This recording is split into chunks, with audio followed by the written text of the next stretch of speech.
আল্লাহ পাকের নবী জানিয়েছেন, আল্লাহ পাকের হাবিব জানিয়েছেন, ও সাহাবীরা মনে রাখো, ফজরের এই 2 রাকাত সুন্নাত নামাজ রাসূলুল্লাহ জানিয়েছেন খায়রুম মিনাদ দুনিয়া ওয়া মা ফিহা, ও কামা ক্বালা আলাইহিস সালাম। প্রিয় নবী মুহাম্মদুর রাসূলুল্লাহ সাল্লাল্লাহু আলাইহি ওয়াসাল্লাম এই হাদিসের ভিতরে ফজরের ফরজ নামাজের গুরুত্বের কথা বলেননি, কেবল সুন্নাত নামাজের গুরুত্বটাই তুলে ধরেছেন। ও মুসলমান বাবাজিরা, এই হাদিসটা শুনবার পরে আপনাকে অঙ্ক করে ফেলতে হবে।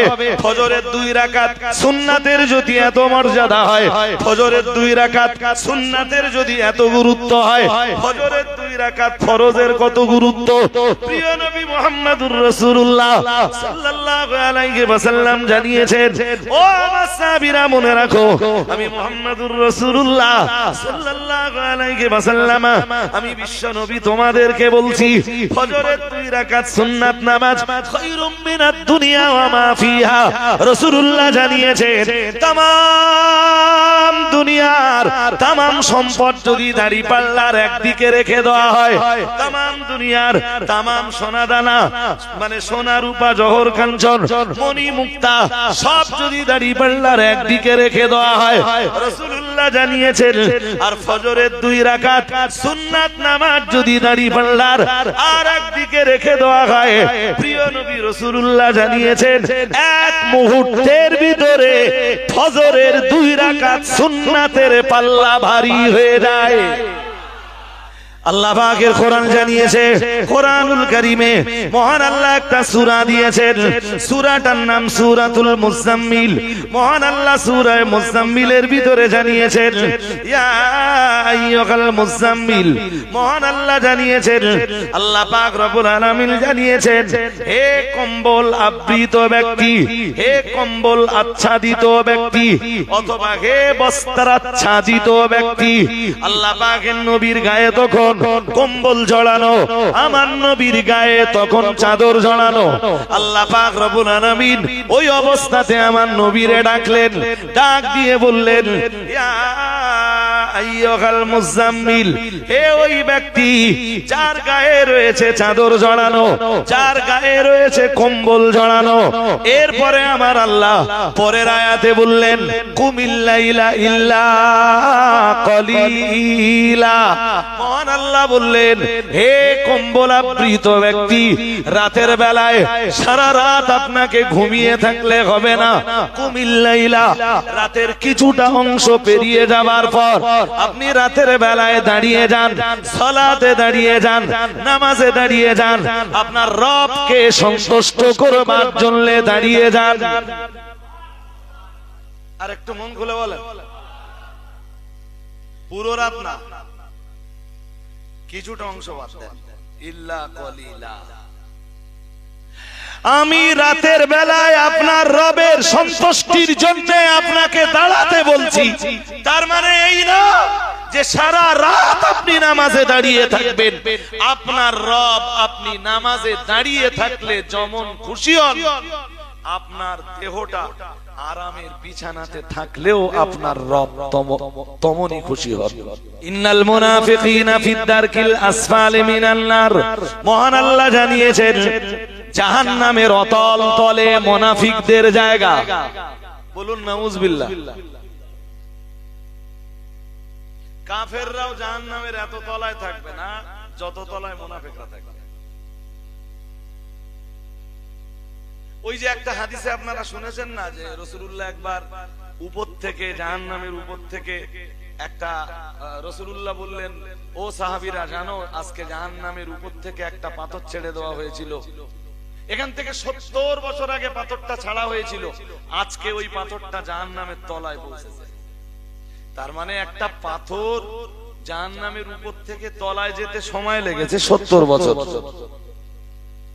এই পাথরটা জাহান্নামের যে জায়গায় যে পড়েছে, মুনাফিকদের জায়গা জাহান্নামের ওই জায়গায়। আমি ইচ্ছে আর কি করে বোঝাবো আপনাকে।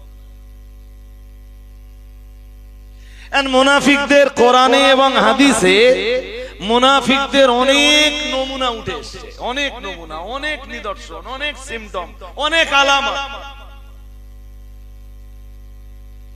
আমি একই দিনে কটাই বা বলবো, আর বললেও সে শুধু মুনাফিক নিয়ে আলোচনা হয়ে যায়, সেটাও তো পসিবল না। শুধু আপনাদের একটা হাদিস শোনাবো, দেখুন তো এই হাদিসটা নিজের জীবনে অ্যাপ্লাই করে কন্ডিশনটা কি দাঁড়ায়। হাদিস শরীফ বিবরণ দিয়েছে সহিহুল বুখারীর বর্ণনা।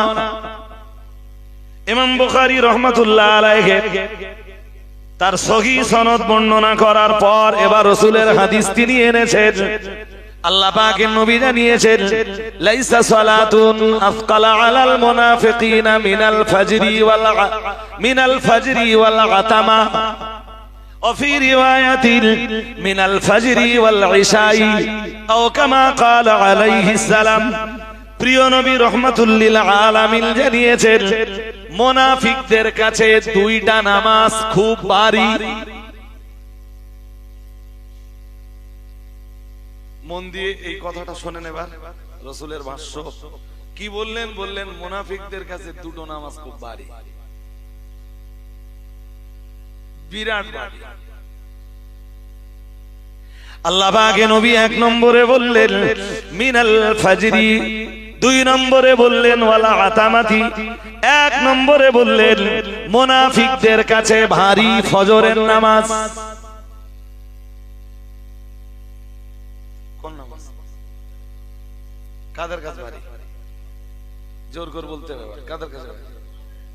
এই তো আওয়াজ স্লো হয়ে গেছে। মুনাফিকদের কাছে ভারী রাসূলুল্লাহ জানিয়েছেন এক নম্বরে ফজরের নামাজ, দুই নম্বরে জানিয়েছেন সালাতিল আতামা।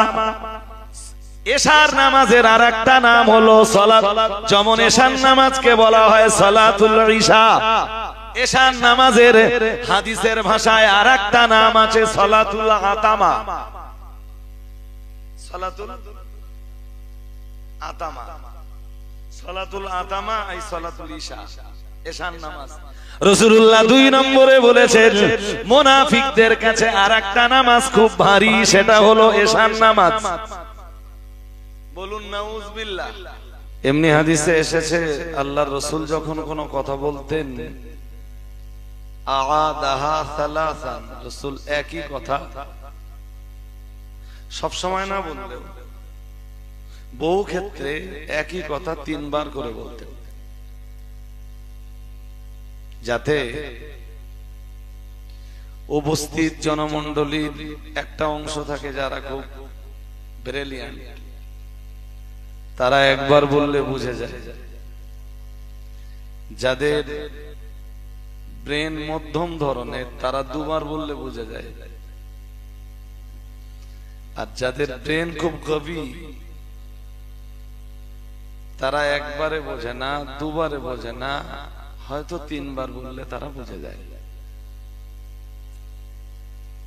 আরো এটা তারা ভালো বোঝেন যারা ছাত্রছাত্রীদেরকে পড়া।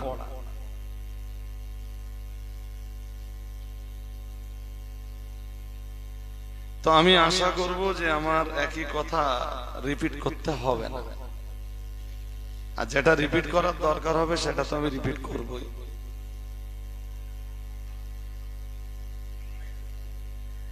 আমি আজকের বক্তব্যের জন্য সূরা আনকাবুত থেকে যে আয়াতটা বেছে নিয়েছি,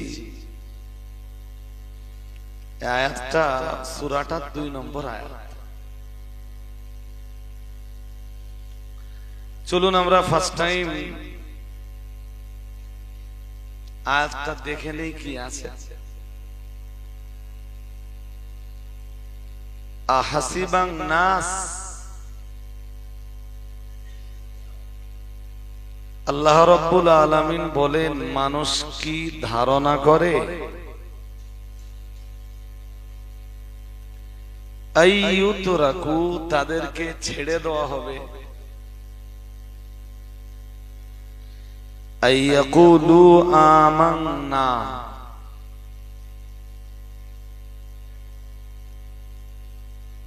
তারা শুধু বলবে যে আমরা ঈমান এনেছি, আর তাতেই তাদেরকে ছেড়ে দেওয়া হবে। এইটাই কি মানুষের ধারণা? ওহুম লা ইফতানুন, তাদেরকে কোনো পরীক্ষা নিরীক্ষা কিছুই নেওয়া হবে না। শুধু তারা বলবে আমরা ঈমান এনেছি, এতেই তাদেরকে ছেড়ে দেওয়া হবে। এটাই কি মানুষের ধারণা?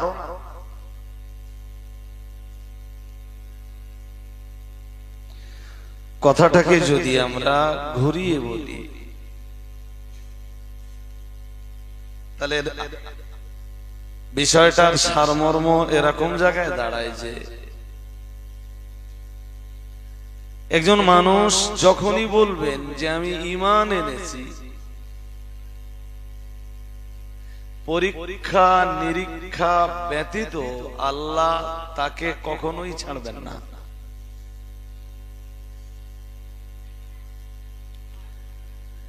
ঈমানের জায়গায় প্রতিষ্ঠা লাভ করতে হলে, ঈমানের জায়গাতে প্রতিষ্ঠিত হতে গেলে কিছু পরীক্ষা নিরীক্ষার সম্মুখীন সব কালেমাওয়ালাকে হতেই হবে। যদি কখনো দেখেন যে আপনাকে কোনো পরীক্ষার সম্মুখীন হতে হয়নি, সেদিন আপনাকে ভাবতে হবে যে আমি ঈমানের জায়গাতে কংক্রিট নই, তাই আমার উপরে কোনো পরীক্ষা আসে না।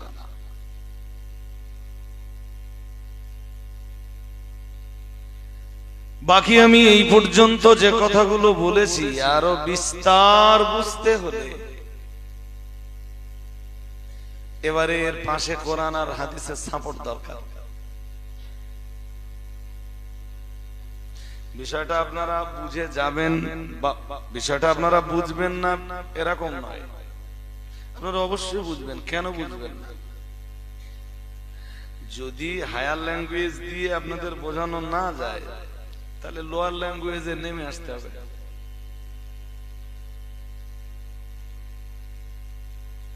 উঁচু পর্যায় থেকে আরেকটু নিচু পর্যায়ে নেমে আসতে হবে। তো আমরা যারা এখানে বসেছি প্রত্যেকের ভিতরে কালেমাটা আছে। কারোর যদি সন্দেহ হয় নিজের কালেমায়, এমনি নিজের কালেমার জায়গাতে সন্দেহ করা কারণ উচিত না। এরপরেও আপনাদেরকে বলছি, হয়তোবা হতে পারে যে এক মাস আগে একবার কালেমা পড়েছিলাম, মাসখানিকের ভিতরে আর কালেমা পড়া হয়নি। 2 মাস আগে হয়তো কালেমা পড়েছিলাম, মিডিলে আর কখনো কালেমা পড়া হয়নি।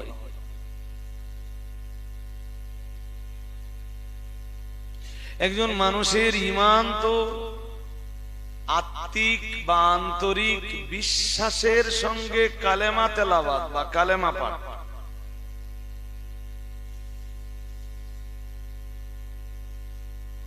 বহু মানুষ এখনো খুঁজলে পাওয়া যায়, ধর্মীয় কোনো পরিবেশে পাওয়া যায়।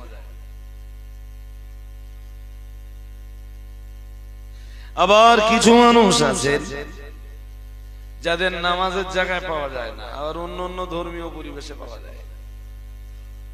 যেমন নজরুলের মজলিসে পাওয়া যায়, একটু দরুদ শরীফ পড়তে পাওয়া যায়, একটু কালেমা কালাম পড়তে পাওয়া যায়। বসে পীর সাহেব কেবলা একটা কথা লিখেছেন হুজুর তরিকাত দর্পণে। হুজুরের লেখা তরিকাত দর্পণ বা তাসাউফ তত্ত্ব কিতাবটা এক অনন্য কিতাব। কিতাবটা যতই পড়ি ততই মনে হয় যে আরেকটু পড়ি, কোথাও কোথাও আটকেও যায়। আসলে আমি তো পুরোপুরি ওই জগতের মানুষ না। ঠিক তাসাউফ তত্ত্ব বইটা যে জগতের মানুষদের জন্য লেখা, আমিও পুরোপুরি ওই জগতের মানুষ না। ওই বইটা যাদের জন্য লেখা তাদের জগৎটাই পুরো আলাদা। আপনি বলতে পারেন তারা কি এই জগতে বাস করেন না? অবশ্যই তারা এই জগতে বাস করে, কিন্তু আমার মনে হয়েছে যে তারা এই জগতে বাস করার পরেও তাদের ধ্যান ধারণা, তাদের চিন্তা চেতনাটা সবসময় আর একটা জগতে কাজ করে। তাদের দেহ এই জগতে পড়ে থাকে, তাদের চিন্তা ভাবনাটা অন্য আর একটা জগতে পড়ে থাকে। আজকে সেই জগৎটা নিয়ে ব্যাখ্যা বিশ্লেষণ করার মজলিস নয়। আর আমি আপনাদের কাছে সেই জগৎ নিয়ে আলোচনা করি বা কি করি? একজন লোকের ভিতরে যদি 5 বারের সালাত না থাকে, 5 বারের নামাজ না থাকে, তো তার কাছে তো কিয়ামুল লাইল নিয়ে আলোচনা করা পুরো বেকার। তার কাছে তো রাতের ইবাদত নিয়ে আলোচনা করা বেকার, তার কাছে তাহাজ্জুদ নামাজের ব্যাপারে আলোচনা করা পুরো বেকার। যে মানুষটা শরীয়তের আদেশ আর নিষেধগুলোকেই বাস্তবায়ন করতে পারলো না, তার কাছে তাসাউফ বা তাসাউফ জগতের আলোচনা তো একদম মূল্যহীন। এই জন্য আমি আলোচনাও করতে যাচ্ছি না, শুধু একটা কথা।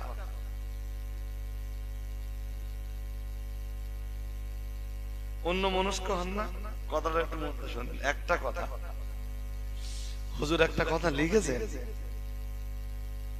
তার কিতাবে, যে খুব বড় বড় অক্ষরে কোন একটা জায়গায় আল্লাহ নামটা আপনি লিখে ফেলেন, বা যারা ভালো লিখতে পারেন আরবি তাদের কাছ থেকে আল্লাহ না আল্লাহ শব্দটা আপনি লিখে নেন।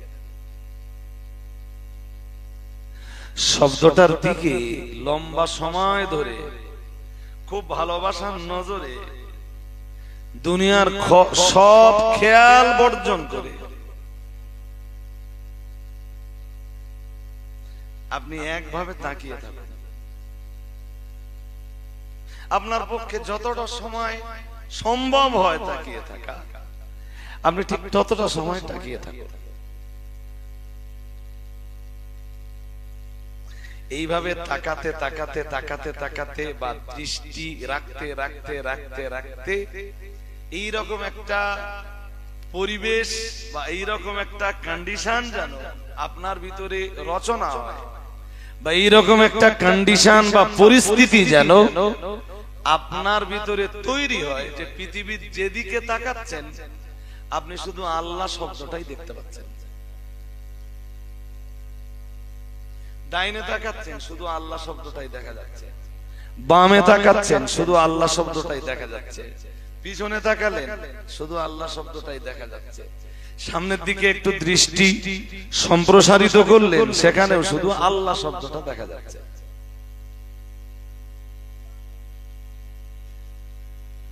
তবেই তো হুজুর লিখছেন, তবেই তো আল্লাহর সাথে বান্দার মহাব্বতের সম্পর্কটা গাঢ় হবে,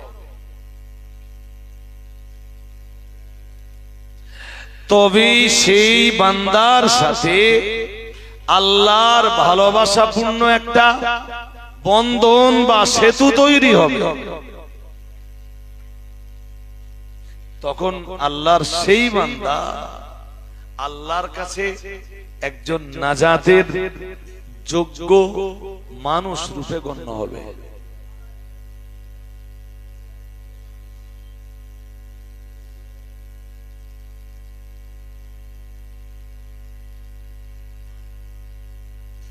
আমার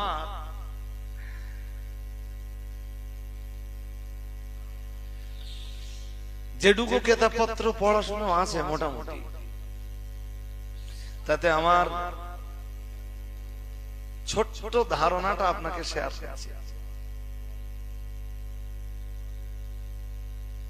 পৃথিবীতে হালাল ভাবে আপনি সবকিছু করতে পারবেন, কোনো অসুবিধা নেই। একতলা বাড়িতে যদি মন না চায়, মন না ওঠে, দুতলা বাড়িতে যদি মন না ওঠে, হালাল ভাবে হলে 3 তলা বাড়ি আপনি বানাতে পারবেন। আপনি যদি মনে করেন যে আপনি তাহাজ্জুদ গুজার বান্দা হলে আর ব্যবসা বাণিজ্য করতে পারবেন না, তাহলে আপনার কনসেপশনটা ব্যাড কনসেপশন, আপনার আইডিয়াটা রং। যদি আপনি মনে করেন যে হজ করে এসে আর হাজী সাহেব হজ করে এসে বলল, বাবা আমি না হজ করে আসার পরে ব্যবসা বাণিজ্য সব ছেড়ে দিয়েছি, এটা জনগণের একটা মন্দ ধারণা, ইসলাম এটাকে সমর্থন করে না।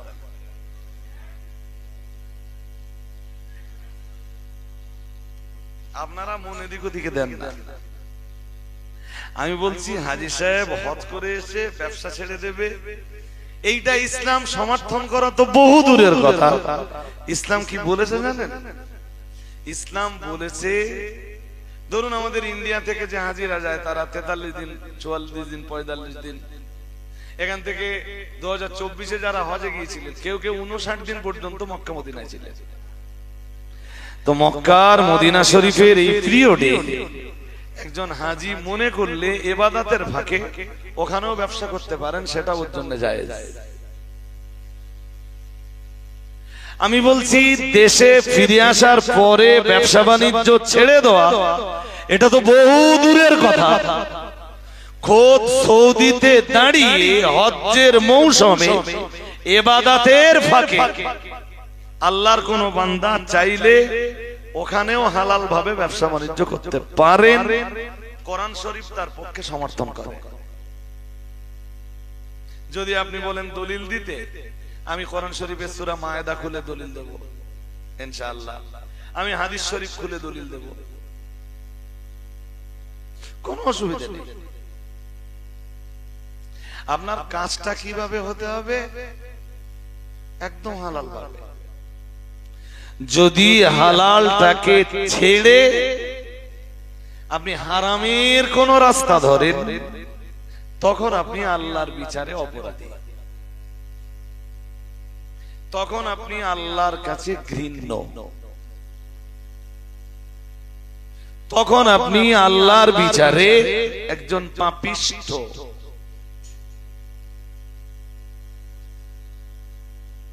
যতক্ষণ কেউ হালাল রুজি রুটির সন্ধান করে, তার এই হালাল রুজি রুটির সন্ধানটা শুধু রুজি রুটির সন্ধান নয়, ওইটাই তার জন্য আল্লাহ পাকের আরেকটা ইবাদত। সুবহানাল্লাহ বললেন না? আর একটু মন খুলে বলেন। আপনি মাঠে কাজ করতে যাবেন, তো মাঠে চাষবাস করবেন কি কারোর জমিতে কাজ করবেন, আমি বলছি 7টা থেকে 12টা যদি আপনি কাজ করেন, এই পুরো 5 ঘন্টায় আল্লাহ আপনাকে ইবাদতের সওয়াব দেবেন। না কোনো বেয়াদবি করতে পারবেন, না কোনো গালিগালাজ করতে পারবেন, আর না কখনো কোনো ফরজ বর্জন করতে পারবেন। লোকের জমিতে কাজ করবেন, যতক্ষণ কাজ করবেন ততক্ষণ সওয়াব পাবেন।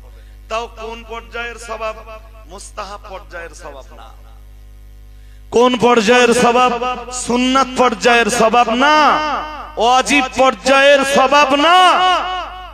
এই লম্বা সময় ধরে ফরজ ইবাদত করলে যে সওয়াবটা হতো, আল্লাহ ঠিক আপনার আমলনামায় ততটা সওয়াব লিখে দেবেন। আপনি আপনার নিজের জমিতে কাজ করছেন, এরপরও সওয়াব দিচ্ছেন আল্লাহ। বান্দারে আল্লাহ, আপনাদের কি মনে হয় বান্দারে আল্লাহ কষ্টের মধ্যে ফেলে দিয়েছেন, না বান্দারে আল্লাহ সুযোগ সুবিধা দান করেছেন? কোরআন তো এটাই বলেছে, মা আনজালনা আলাইকাল কুরআনা লিতাশকা। সূরা তাহার ভিতরে মহান আল্লাহ জানিয়েছেন, মা আনজালনা আলাইকাল কুরআনা লিতাশকা। হে নবী, আমি তো আপনাকে কষ্ট দেওয়ার জন্য কোরআন নাযিল করিনি। সুবহানাল্লাহ বলুন। পরিবেশ একদম নীরব দরকার। যদি নীরব নিথর পরিবেশ হয় তাহলে একদম ভেজাল মুক্ত কোরআন হাদিসের কিছু বর্ণনা আমার কাছে আপনি শুনতে পারবেন আশা করছি। যদি সেগুলো আপনারা রিসিভ করতে পারেন, অ্যাকসেপ্ট করতে পারেন, বাকি আল্লাহ মালিকের ইচ্ছা। এক্ষুনি যে আয়াতটা পড়লাম সূরা তাহার 2 নম্বর আয়াত, এটা 16 পারা আছে সূরা তাহা। আপনারাও বাংলাটা যাচাই করে দেখতে পারেন। আল্লাহ বলেছেন, হে রাসূল, কোরআন তো আমি আপনাকে কষ্ট দেওয়ার জন্য নাযিল করিনি, আর এই কোরআনের মানে ওয়ালা যারা পৃথিবীতে কিয়ামত পর্যন্ত, তাদেরকেও আমি কষ্টে পতিত করার জন্য কোরআন নাযিল করিনি। আমি মানব জীবনের কষ্ট দূরীভূত করে দেওয়ার জন্যই তো কোরআনের নাযিল ঘটিয়েছি। দুধ থেকে কোরআন না বুঝে আর কোরআনের উপরে আমল না করে আপনি যদি ভাবেন যে কোরআন আমার কষ্টের জন্য নাযিল হয়েছে, কোরআন কেন এই বিধানটা দিল, কোরআন কেন ওই বিধানটা দিল, এই বিধানটা কোরআন না দিলে ভালো হতো, আমি বলছি আপনি ভুল বুঝতেছেন। একটা হাদিস আপনাদের শোনাই, ওই যে কথাটা বলছিলাম আগের কথাটা সাপোর্টে। একটা হাদিসে সে খুব মানে হাদিসের কিতাবে সবচেয়ে সুন্দর সুন্দর যে হাদিসগুলো আছে, কোন হাদিস তো খারাপ না, তবে আমার দৃষ্টিতে যেই হাদিসগুলো সবচেয়ে সুন্দর, সেই হাদিসগুলোর একটা হাদিস হলো রাসূল বলেছেন, তালাবু কাসবিল হালালি ফরিদাতুম বাদাল ফরিদা আও কামা ক্বালা আলাইহিস সালাম। রাসূলুল্লাহ জানিয়েছেন, একজন মানুষের হালাল রুজি রুটি অর্জন করা, একজন ব্যক্তির হালাল রুজি রুটির সন্ধান, রাসূলুল্লাহ জানিয়েছেন একটা ফরজের উপরে আর একটা ফরজ। আর একটু মন খুলে বলেন। চলুন আমরা ছোট করে এই কথাটা একটু এবার বুঝে নেওয়ার চেষ্টা করি। একটা ফরজের পর আর একটা ফরজ মানে এর মর্ম এইটা, ধরুন আপনি একজন দৌড়তি, ফজরের আযান হয়ে গেছে, নামাজ হয়ে গেছে, আপনি নামাজ পড়েছেন, একটা ফরজ আদায় করেছেন, এবারে আর একটা ফরজের জন্য আপনি আপনার মেশিনে বসে পড়েছেন, বা আপনি আপনার ইঞ্জিন ভ্যানটা নিয়ে বেরিয়ে পড়েছেন, অথবা আপনি মাঠে চাষাবাদের জন্য বেরিয়ে পড়েছেন, ইট ভাটায় কাজ কামের জন্য বেরিয়ে পড়েছেন, রাজমিস্ত্রির জোগাড়ে দেওয়ার জন্য বেরিয়ে পড়েছেন, যে কোনো কাজ হতে পারে, হালাল যে কোনো কাজ। আমি আলাদা আলাদা করে কটা কাজের নাম বলতে পারি। পৃথিবীতে কাজ তো কম না, পৃথিবীতে জব তো কম না, যে কোনো হালাল কাজ হতে পারে। এই হালাল কাজটাতে যাওয়ার আগে আপনাকে ভাবতে হবে যে আমার এই কাজটা যেমন ফরজ, এই কাজটা করবার আগে আমার জন্য আর একটা কাজ ছিল, সেটা হলো ফজরের নামাজ।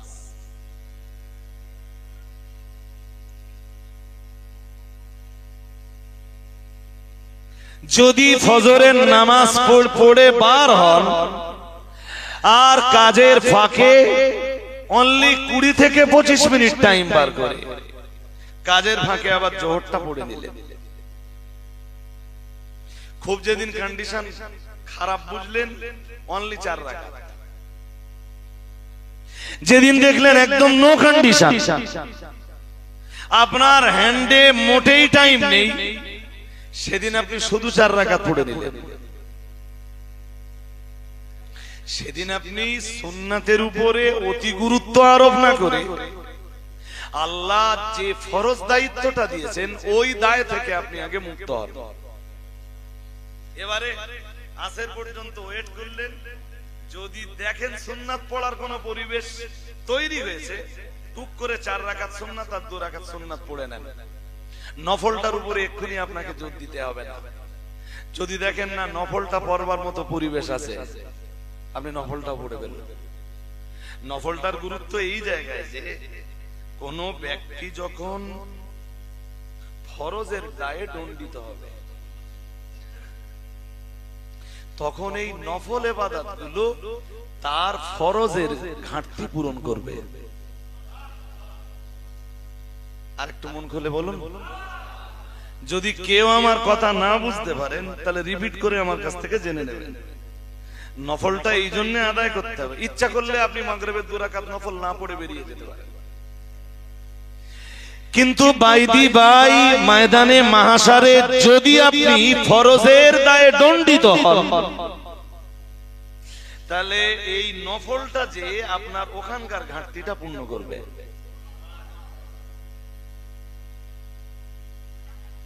এই জন্য নফলটা কোনো কন্ডিশনে ছাড়ে না। হ্যাঁ, যেদিন দেখছেন আজকে আর নফল নামাজ পড়ার সময় নেই, আমাদেরও কোন দিন জোহরের রক্তে দেখি আজকে স্কুলে এত পরিমাণ চাপ, মোটে মারো দেওয়াচ্ছে। এইটা যে সারা বছর হয় তা না, হয়তো বছর সালে 1-2 দিন হয়ে গেল, তো অন্তত আজকে কোনো কন্ডিশন নেই যখন জোহরের ফরজটা আগে আদায় করে নেই। 4 রাকাত নামাজে তো খুব বেশি টাইম যাবে না, আর যেটুকু টাইম যাবে আপাতত যখন আমাদের ভোটের ডিউটি আসে, আমি যতবার ভোটের ডিউটি করেছি কোন ওয়াক্তের নামাজ বাদ দিয়ে আমি ভোটের ডিউটি করি, তাও এরকম ঘটিনি যে জোহর আর আসর একসাথে পড়েছি। জোহরের রক্তে জোহর পড়েছি, আসরের রক্তে আসর পড়েছি, যেখানে সুযোগ পেয়েছি সেখানে পড়ে দিয়েছি। যখন নামাজের সময় হয়েছে আমি অফিসারদের বলেছি আমার নামাজের সময় হয়েছে, আপনারা 5 মিনিট 10 মিনিট একটু খেয়াল রাখুন, আমি আসছি।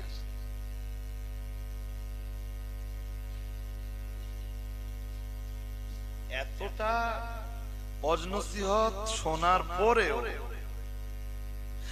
আখিরি নবীর উম্মত বলে দাবি করার পরেও আপনার জীবনে নামাজ থাকবে না, এর চাইতে বড় দুর্ভাগ্য আর কোনো কিছুই হতে পারে না। বলুন, সাহাবারা যদি মার খাবার পরেও নামাজ পড়তে পারেন,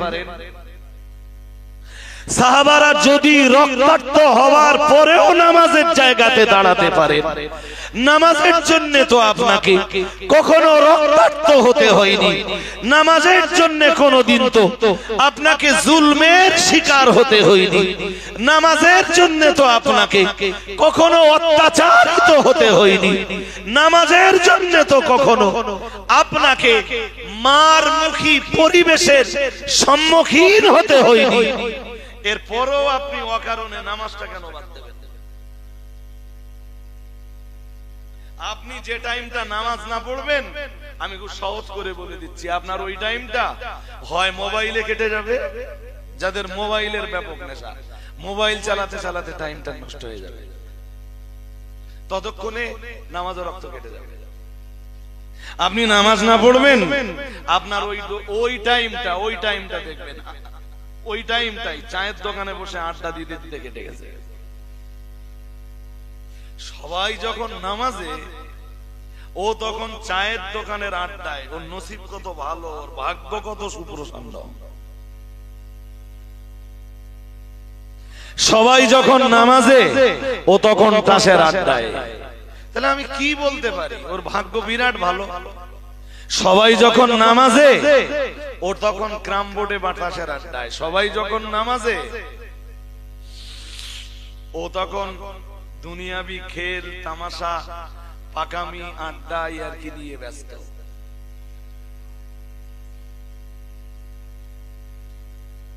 কি কি কি করে আপনি উম্মতে মুহাম্মাদি বলে নিজেকে পরিচয় দিতে পারেন?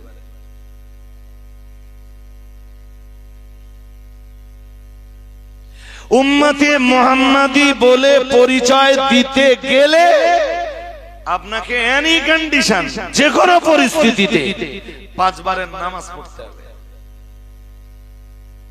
বলুন, আমার মতো ব্যস্ত লোক যে রাত্রে 3টে দাউদ থাকে, কই সে রাত্রেও তো আমার এশার নামাজ নষ্ট হয় না।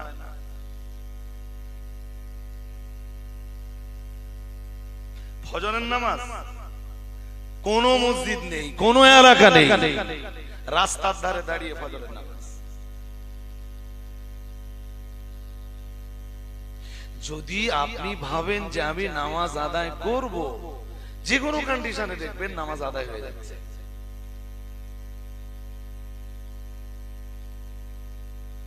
আর নামাজ আদায় করবেন না, ওই নামাজের সময়টা অন্যায় কাজে ব্যয় হবে। পৃথিবীর কোন জায়গা কখনো বায়ু শূন্য অবস্থায় থাকে না। যদি ভালো বায়ু না থাকে, সেখানে মন্দ বায়ু থাকবে। আপনার জীবনের সময়টা যখনই ভালো কাজে ব্যবহার না হবে, জানবেন ওই সময়টা মন্দ কাজে ব্যবহার হবে। সময় তো কাটবে। আর আপনি মায়ের পেট থেকে আসবার সময় বা মায়ের পেটে যখন 4 মাস আল্লাহ এই পৃথিবীতে আপনার জন্য যে সময়কালটা বেঁধে দিয়েছিলেন, ঠিক ততদিন আপনি পৃথিবীতে থাকবেন, তার চেয়ে বেশিও না, তার চেয়ে কমও না। কিভাবে সময়টা ব্যয় করবেন এবার আপনাকে সিদ্ধান্ত নিতে হবে। তবে আমাকে খুব মনে করাচ্ছে একটা হাদিস ছোট্ট করে এখানে বোধহয় বলার খুব দরকার। আচ্ছা, একটু বলবেন আপনাদের কাছে, তার আগে একটুখানি শুনে নেই। আপনাদের সবার মন এখনো স্থির হয়নি, চোখ এদিক সেদিক যাচ্ছে মাঝে মাঝে। ওরা তো কাজ করবেই, বাট আপনাদের চোখ স্থির থাকবে। বুখারী থেকে একটা ছোট্ট হাদিস আপনাদের শোনাই। হাদিসটা শোনানোর আগে আমার দিকে আরো মন লাগান। হাদিসটা শোনার আগে একটু আপনাদের কাছে জিজ্ঞেস করে নিচ্ছি, আচ্ছা মুনাফিক ইসলামে ভালো না খারাপ? কেউ যদি আপনারে মুনাফিক বলে ডাকে, আপনি খুশি না বেজার? বলুন বলুন। আরে বলছি, আপনি সন্তুষ্ট না অসন্তুষ্ট? একটু একটু অসন্তুষ্ট না বিশাল অসন্তুষ্ট? বেশ ভালোই অসন্তুষ্ট। কেউ আপনাকে মুনাফিক বলে ডাকুক, এটা আপনি সহ্য করতে পারবেন না। আজকের আলোচনা যদিও মুনাফিক নিয়ে নয়, কোরআনের বহু আয়াতে আমার আল্লাহ মুনাফিক নিয়ে আসতে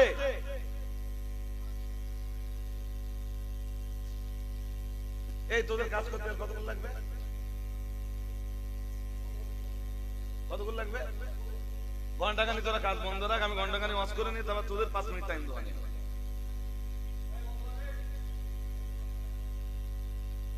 পরিবেশ নীরব না হলে কথা বলে ঠিক মানসিক তৃপ্তিটা অনুভূত হয় না।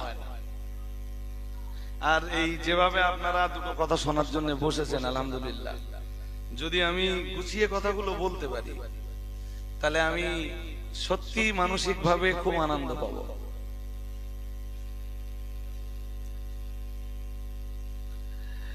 মুনাফিক নিয়ে আমার যেটুকু গবেষণা, আমার যে বিশাল গবেষণা, বিরাট পড়াশোনা তা নয়, তবে আমি ওই চলতে ফিরতে যেটুকু পড়াশোনা করি সেইটুকুর উপর দিয়ে বলছি। এখন তো ঘরে বসে আর কিতাব খুলে খুব বেশি পড়বার টাইম পাইনি, মোবাইলে একটু পড়াশোনা করা হয় যখন সময় পাই। তো কোরআন শরীফে 28 পারায় মুনাফিকদের ব্যাপারে আল্লাহ একটা সূরা দিয়েছেন, সূরাতুল মুনাফিকুন। তার আগে বোধহয় আরেকটু বুঝলে আপনাদের আরো ভালো হবে। সেটা হলো, আমি 2017 সালে যেবার ওমরায় যাই, 2013 পরে আমার দ্বিতীয় সফর।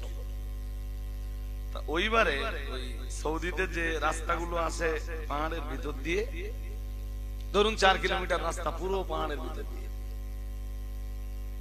আসলে লাগেও ভালো, ভিতর দিয়ে যাতায়াত করতে খুব আনন্দ হয়। তো দেখি ওই রাস্তার মুখে লেখা আছে নুন ফা কফ, যেটার আরবি উচ্চারণ নয় নাফাক। আমি ওইটা দেখে অবাক হয়ে গেলাম যে এরা এই রাস্তাটার নাম কেন নফক রাখলো? নফক থেকে মুনাফিক। আর মুনাফিকের যত অর্থ আছে তার ভিতরের একটা অর্থ হলো দুমুখ,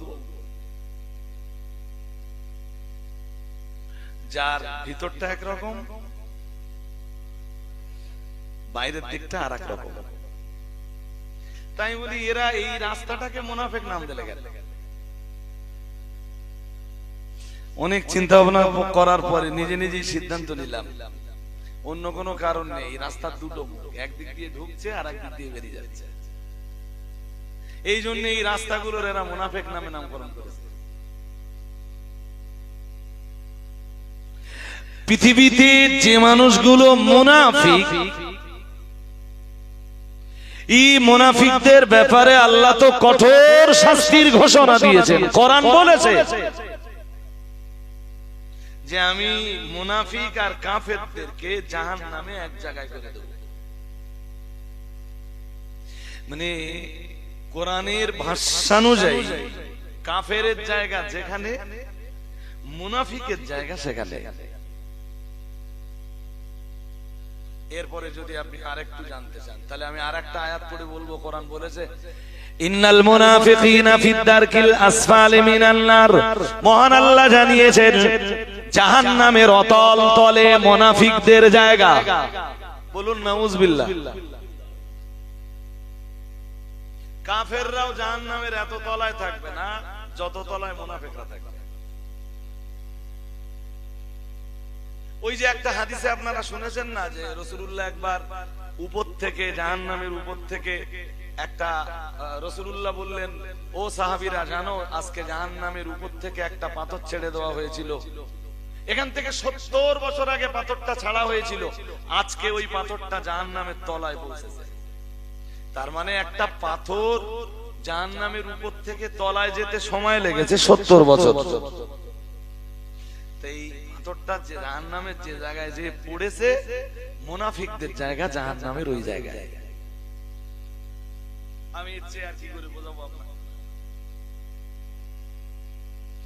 মুনাফিকদের কোরআনে এবং হাদিসে মুনাফিকদের অনেক নমুনা উঠে এসেছে, অনেক নমুনা, অনেক নিদর্শন, অনেক সিম্পটম, অনেক আলামত। আমি একই দিনে কটাই বা বলবো, আর বললেও সে শুধু মুনাফিক নিয়ে আলোচনা হয়ে যায়, সেটাও তো পসিবল না।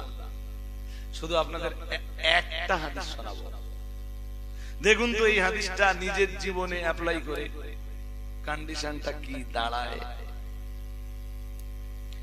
হাদিস শরীফ বিবরণ দিয়েছে সহিহুল বুখারীর বর্ণনা। ইমাম বুখারী রাহমাতুল্লাহ আলাইহি তার সহিহ সনদ বর্ণনা করার পর এবার রাসূলের হাদিস তিনি এনেছেন। আল্লাহ পাকের নবী জানিয়েছেন লাইসা সালাতুন আফকালা আলাল মুনাফিকিনা মিনাল ফাজরি ওয়াল আতামা وفي رواية من الفجر والعشاء أو كما قال عليه السلام। প্রিয় নবী রাহমাতুল লিল আলামিন জানিয়েছেন মুনাফিকদের কাছে দুইটা নামাজ খুব ভারী। মন দিয়ে এই কথাটা শুনেন এবার। রাসূলের ভাষ্য কি বললেন? বললেন মুনাফিকদের কাছে দুটো নামাজ খুব ভারী, বিরাট ভারী। আল্লাহ পাকের নবী এক নম্বরে বললেন মিনাল ফাজরি, দুই নম্বরে বললেন ওয়ালা আতামাতি, এক নম্বরে বললেন মুনাফিকদের কাছে ভারী ফজরের নামাজ। কোন নামাজ? কাদের কাছে ভারী? জোর করে বলতে হবে। কাদের কাছে? এই তো আওয়াজ স্লো হয়ে গেছে। মুনাফিকদের কাছে ভারী রাসূলুল্লাহ জানিয়েছেন এক নম্বরে ফজরের নামাজ, দুই নম্বরে জানিয়েছেন সালাতিল আতামা। এশার নামাজের আরেকটা নাম হলো সালাত, যেমন এশার নামাজকে বলা হয় সালাতুল ইশা। এশার নামাজের হাদিসের ভাষায় আরেকটা নাম আছে সালাতুল আতামা। সালাতুল আতামা, সালাতুল আতামা আই সালাতুল ইশা, এশার নামাজ। রাসূলুল্লাহ দুই নম্বরে বলেছেন মুনাফিকদের কাছে আরেকটা নামাজ খুব ভারী, সেটা হলো এশার নামাজ। বলুন নাউজুবিল্লাহ। আরো জোরে আওয়াজে বলেন।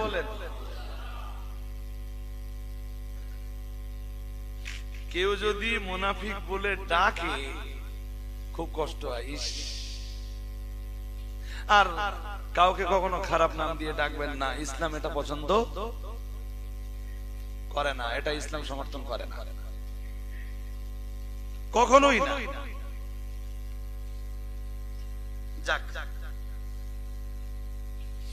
আচ্ছা, হাদিসের এই পর্যন্ত বর্ণনা শুনে আপনাদের কি মনে হয়?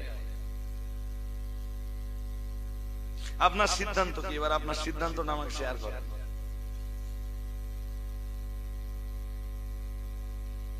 রাসূলুল্লাহ বলেছেন এই দুইটা নামাজ শুধু মুনাফিকের কাছে ভারী। আপনার সিদ্ধান্তটা আমি নেব না, আপনার সিদ্ধান্তটা আপনাকে নিতে হবে। কোনদিন যদি রাতের বেলার রাতের খাবার খেয়ে এশার নামাজ ব্যতীত বিছানায় গেছেন, আপনারই তো ভাবা দরকার যে আমি মুমিন না মুনাফিক। আর আমি যদি মুনাফিক হই, আমার জায়গা তো জাহান্নামে রতাল তলে। আমি মরে যাবার পরে যে কোরআন দিয়ে আমার নামে সবরেসানি করা হবে, সেই কোরআনই তো বলেছে আমার জায়গা জাহান্নামে রতাল তলে। সুতরাং বেঁচে থাকা মানুষদের পাঠানো কোরআনে আমি খুব বেশি কবরে ভালো থাকতে পারবো না। একদম পরিষ্কার সিদ্ধান্ত নিয়ে ফেলা ভালো। যদি বুঝতে অসুবিধা হয় আমি আরো ভালো করে বুঝিয়ে দিতে পারবো ইনশাআল্লাহ। আর একটু ভালো করে বুঝে নেন, মানুষের কবর জগতের মুক্তি আর ভালো থাকার জন্য সবরেসানি কি দেওয়া হয়? বলেন বলেন, কি দেওয়া হয় সবরেসানি? কোরআন ব্যতীত কোনো সবরেসানি হয় না। যত সবরেসানি হয় দেখবেন কোরআন সব জায়গায় পড়া হয়। কিছু না হলেও বলা হয় একবার সূরা ফাতিহা পড়ুন, তিনবার সূরা ইখলাস পড়ুন, আর কয়েকবার দরুদ শরীফ পড়ুন। তো তিনবার সূরা ফাতিহা পড়া হলো, মনে করুন 10 বার সূরা ইখলাস পড়া হলো, আর এরপরে 11 বার 13 বার 15 বার 17 বার 21 বার দরুদ শরীফ পড়ে সবরেসানি শুরু করা হলো। সবরেসানির আগে কেউ একজন উঠে বললে হুজুর আমার এক খতম পড়া আছে। আর আমাদের দিকে তো এই রেওয়াজটা নেই। হাওড়া জেলা, হুগলি জেলা আর মেদিনীপুর, ওদিকে দাউদি গেলি মাথা খারাপ। সেদিন একটা মজলিসে বোধহয় সবরেসানি করছি, তাদের 267 খতম কোরআন। তাক লেগে গেছে শুনে আমার, বলে হুজুর 267 খতম কোরআন পড়া আছে লিখে দেয়। আর সূরা ইয়াসিন 1000 বারের বেশি। আলহামদুলিল্লাহ, আমি কোরআন তেলাওয়াতের বিরোধী নাই, বলছি হ্যাঁ কোরআন তেলাওয়াত করুন না, যে যত পারে কোরআন তেলাওয়াত করুন। কিন্তু মরা মানুষগুলোর জন্য যে কোরআন দিয়ে সবরেসানি করা হচ্ছে, যে কোরআন পড়ে বলা হচ্ছে আল্লাহ এই কোরআনের আলোয় আপনি মরা মানুষগুলোর কবর আলোকিত করে দেন, এই কোরআনের ওসিলায় আপনি তাদের মাফ করে দেন। ওই কোরআনই তো বলেছে মুনাফিকদের জায়গা জাহান্নামের রতাল তলে। এখন এর বাঁচানোর রাস্তা কি?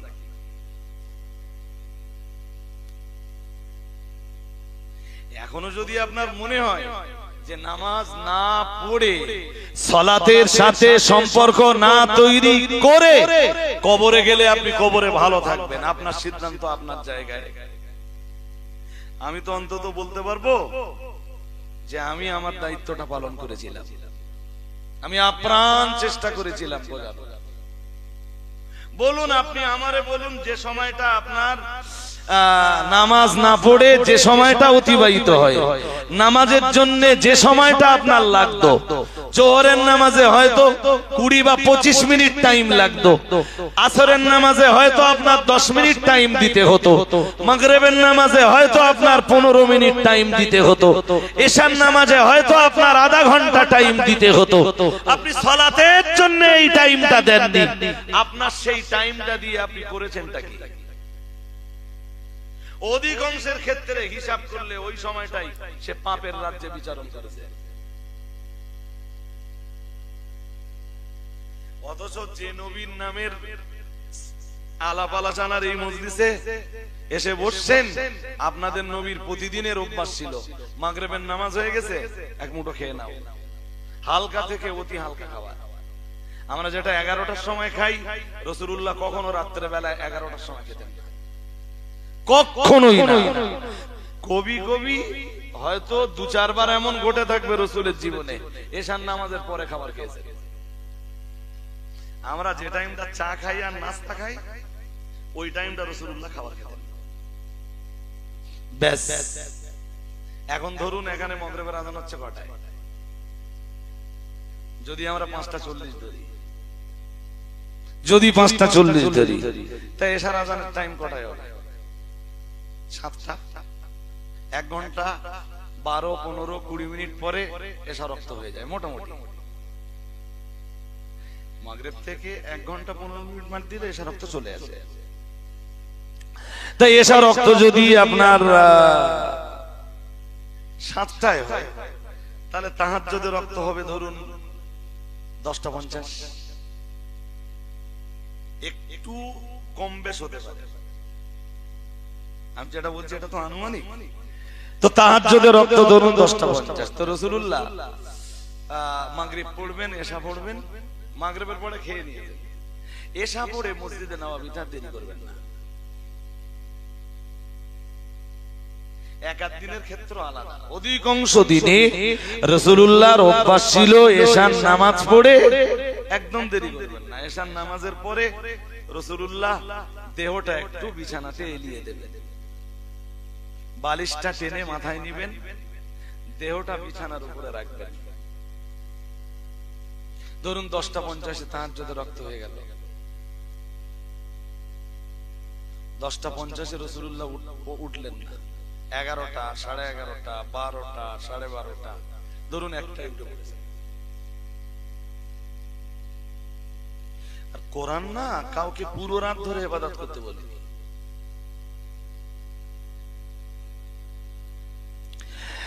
আল্লাহ পাকের কোরআন জানিয়েছে, কোরআনুল কারীমে মহান আল্লাহ একটা সূরা দিয়েছেন, সূরাটার নাম সূরাতুল মুজাম্মিল। মহান আল্লাহ সূরা মুজাম্মিলের ভিতরে জানিয়েছেন, ইয়া আইয়ুহাল মুজাম্মিল। মহান আল্লাহ জানিয়েছেন, আল্লাহ পাক রব্বুল আলামিন জানিয়েছেন, হে কম্বল আবৃত ব্যক্তি, হে কম্বল আচ্ছাদিত ব্যক্তি, অথবা হে বস্ত্র আচ্ছাদিত ব্যক্তি। আল্লাহ পাকের নবীর গায়ে তখন কম্বল জড়ানো, আমার নবীর গায়ে তখন চাদর জড়ানো। আল্লাহ পাক রব্বুল আলামিন ওই অবস্থাতে আমার নবীরে ডাকলেন, ডাক দিয়ে বললেন, ইয়া আইয়ুহাল মুজাম্মিল, হে ওই ব্যক্তি যার গায়ে রয়েছে চাদর জড়ানো, যার গায়ে রয়েছে কম্বল জড়ানো। এরপরে আমার আল্লাহ পরের আয়াতে বললেন, কুমিল লাইলা ইল্লা কলিলা। মহান আল্লাহ বললেন, হে কম্বল আবৃত ব্যক্তি, রাতের বেলায় সারা রাত আপনাকে ঘুমিয়ে থাকলে হবে না। কুমিল লাইলা, রাতের কিছুটা অংশ পেরিয়ে যাবার পর আপনি রাতের বেলায় দাঁড়িয়ে যান, সালাতে দাঁড়িয়ে যান, নামাজে দাঁড়িয়ে যান, আপনার রবকে সন্তুষ্ট করবার জন্য দাঁড়িয়ে যান। আর একটু মন খুলে বলেন, পুরো রাত না, কিছুটা অংশ বাদ দেন, ইল্লা কলিলা। আমি রাতের বেলায় আপনার রবের সন্তুষ্টির জন্য আপনাকে দাঁড়াতে বলছি। তার মানে এই না যে সারা রাত আপনি নামাজে দাঁড়িয়ে থাকবেন। আপনার রব আপনি নামাজে দাঁড়িয়ে থাকলে যেমন খুশি হন, আপনার দেহটা আরামের বিছানাতে থাকলেও আপনার রব তেমনই খুশি হন। যখন আপনার দেহ ইবাদতের জন্য দাঁড়িয়ে থাকে তখনও আপনার রব আপনার প্রতি খুশ, আবার যখন আপনার দেহটা আরাম গ্রহণ করে তখনও আপনার রব আপনার প্রতি খুশ। পুরো রাত আপনাকে ইবাদত করতে হবে না, সারা রাত ধরে ইবাদত করলে তো আপনার খুব কষ্ট হয়ে যাবে, করবেন না। কুমিল লাইলা, রাতের বেলা নামাজে দাঁড়ান। এই যে 50+ যদি মাইন্ডে না নেন, 55+, 60+, 60 ছুঁই ছুঁই, এখনো যে আপনি নামাজের ধারে পাশে গেলেন না, আল্লাহ না করুন খুব তাড়াতাড়ি এমন সময় আসবে না তো যেদিন আপনার দেহে দাঁড়িয়ে নামাজ পড়ার মতো তাকত আর থাকবে না? আপনি কি সিদ্ধান্ত নিয়েছেন আপনি সেই দিন নামাজি হবেন যেদিন আপনার দেহে আর দাঁড়িয়ে ইবাদত করার মতো শক্তি সামর্থ্য থাকবে না? আপনাকে তো বোঝা উচিত যে নামাজের যতগুলো ফরজ আছে তার ভিতরে একটা ফরজই হলো কিয়াম, মানে দাঁড়িয়ে নামাজ পড়া। বসে যে নামাজ পড়া যাবে না আমি সেটা বলি। একজন অপারক ব্যক্তি, তার শক্তি নেই দাঁড়িয়ে নামাজ পড়া, সে তো বসে নামাজ পড়বে। ইসলাম তার জন্য বসবার ব্যবস্থা করে দিয়েছে। আমি যেটা ঘুরিয়ে বলছি সেটা এইটা যে আপনি তো 45, 50, 55, 60 পার করেই ফেললেন। আপনি নামাজি হতে চাচ্ছেন কবে? যেই দিন দাঁড়িয়ে নামাজ পড়ার শক্তি আপনার থেকে থাকবে না সেই দিন।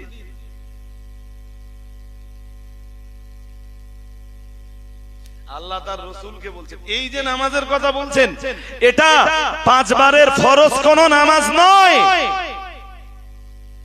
নবী রাতের বেলায় পুরো রাতটা আপনাকে ঘুমালে হবে না।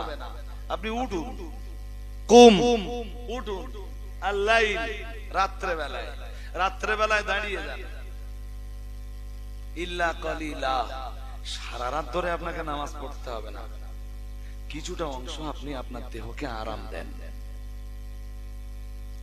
নবী যেন আল্লাহকে জিজ্ঞেস করলেন, ও রব্বুল আলামিন, আল্লাহ নামাজের জন্য আমি কতটা সময় দেব আর কতটা সময় আমি আমার দেহটা আরামের জন্য দেব?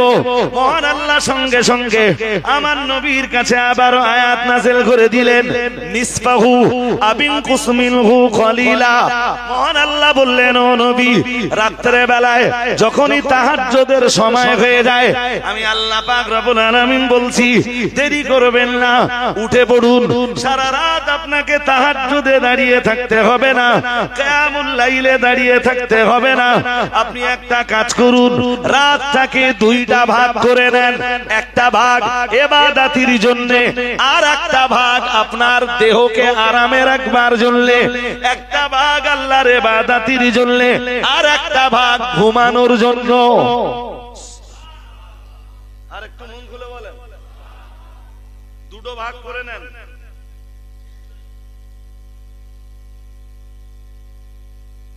আমি আপনাকে আজকে বলছি, একদম খোলামেলাই বলছি, 5 ওয়াক্ত নামাজও নাজাতের জন্য যথেষ্ট নয়।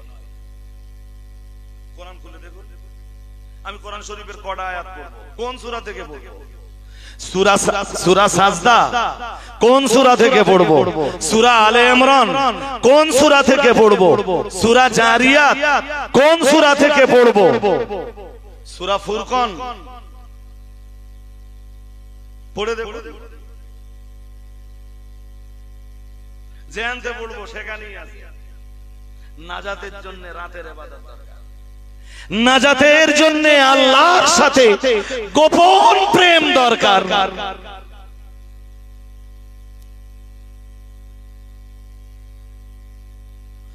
যদি 5 বারের নামাজও নাজাতের জন্য যথেষ্ট না হয় তাহলে আপনি 5 বারের নামাজটাও ছেড়ে দিয়ে কেমনে ভাবতে পারেন যে আমার পরকালের নাজাত নিশ্চিত? আমি দুনিয়ার বেঁচে থাকা মানুষদের দোয়ার বিনিময়ে নাজাত পাবো, দুনিয়ার বেঁচে থাকা মানুষদের সবরে সানির বিনিময়ে নাজাত পাবো, এই সিদ্ধান্তটা আপনি কেমনে নিতে পারেন?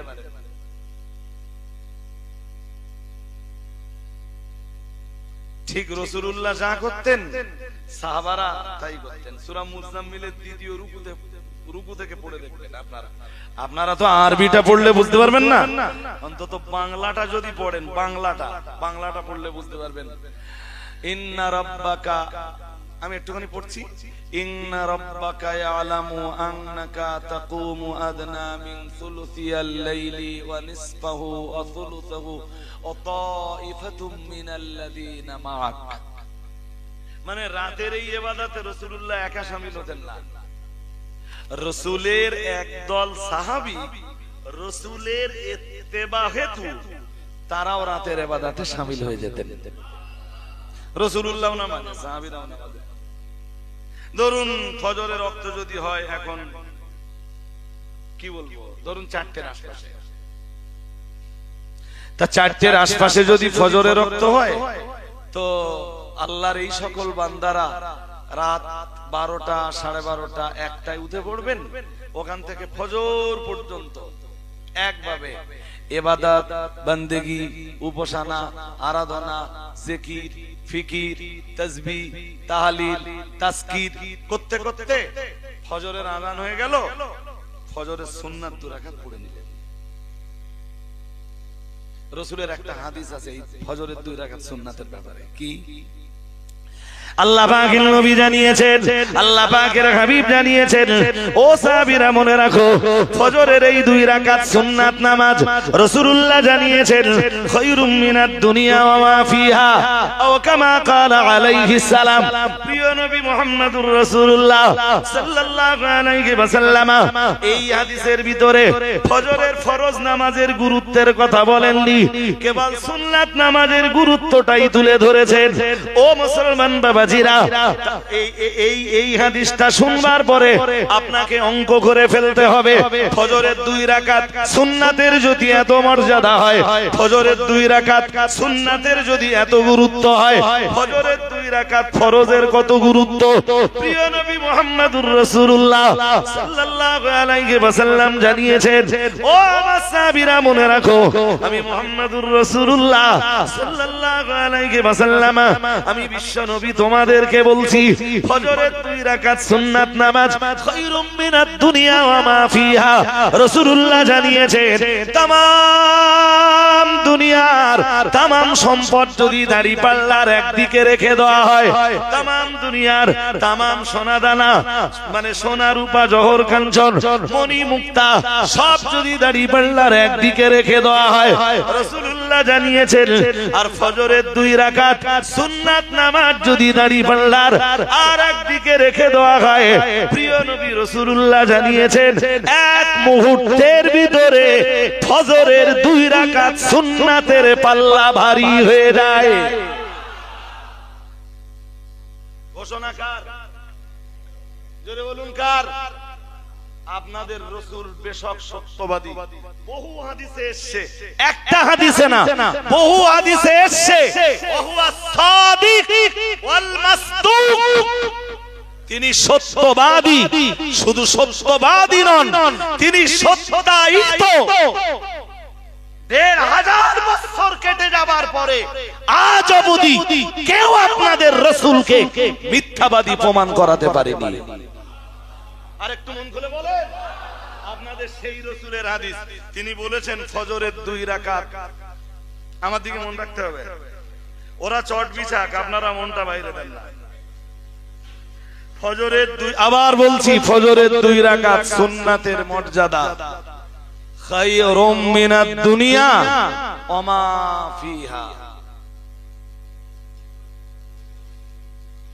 জায়গা কি কম হচ্ছে একটু? একটুখানি একবার দরুদ শরীফ পড়ে নেন, আল্লাহুম্মা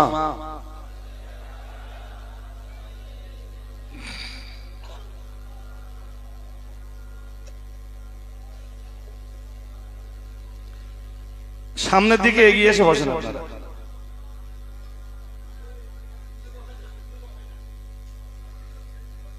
আর ভিতরে যদি জায়গা থাকে